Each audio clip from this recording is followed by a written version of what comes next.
Sin Chow, magandang araw, Quickies! Isa ka rin bang OFW katulad ko? May mga pangarap ka din bang gustong matupad? At may mga plano ka din bang gusto ng simulan? For today's video, I wanna show you kung paano ba ako kumakain dito sa Vietnam. Siyempre, sa umaga, kunwari, maaga tayong gigising. Pero ang totoo niyan, sa pang-apat na alarm pa ako bumabangon. At least ako, nagising sa alarm. Hindi tulad mo, nagising dahil tinawagan ng boss at hinahanap kung saan na. At dahil masipag ako, nag-aayos ako palagi ng kama. Di katulad mo. Siyempre, vlog ko to, ako bida. At dahil malinis at maarte akong tao, araw-araw kong naliligo. Di tulad mo, once a week ka nga lang maligo, ang galing mo pang magmalinis sa ibang tao. Ulul!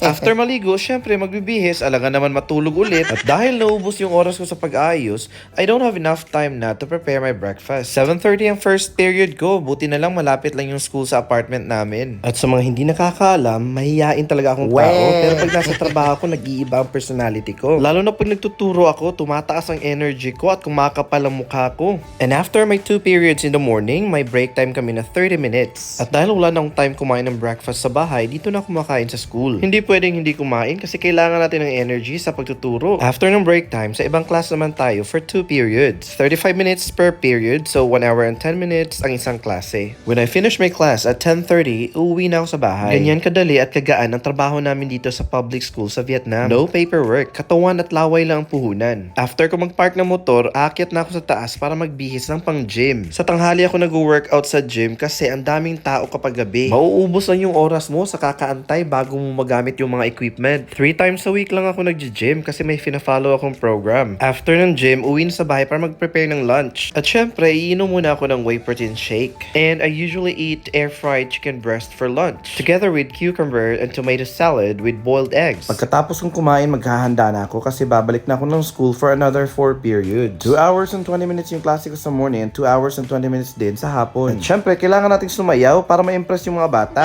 After ng 2 periods, may break time na 35 minutes kaya magkape muna tayo para tuloy-tuloy yung energy. At syempre, after ng break time, balik ulit ako ng school for my last 2 periods. Ganyan lang po kasimple at kadali yung buhay namin yung mga public school teachers dito sa Vietnam. Nakakapagod talaga sa umpisa, lalo na kapag hindi ka pa sanay kasi kailangan mo i-maintain yung energy mo from morning until afternoon. Pagkatapos ng classes ko sa hapon, uuwi na ako ng bahay at syempre magpapahinga lang saglit. Pagkatapos, magpapanggap na tayong mayaman.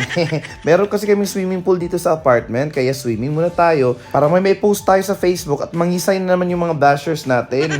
Pagkatapos kong mag-swimming, balit ulit ako sa apartment para mag-prepare for my evening part-time class. Kailangan natin kumayod kasi hindi naman ako mayaman. Nagpapanggap lang na mayaman.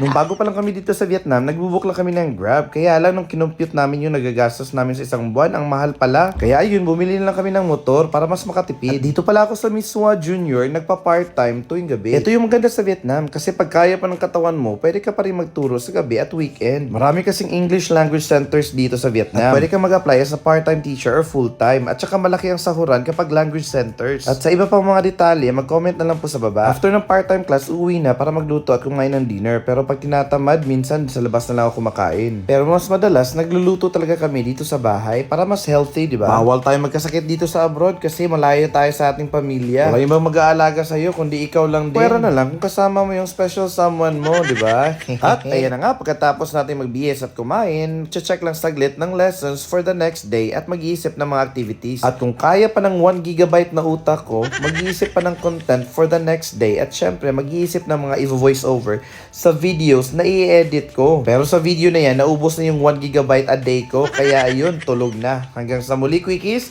adios!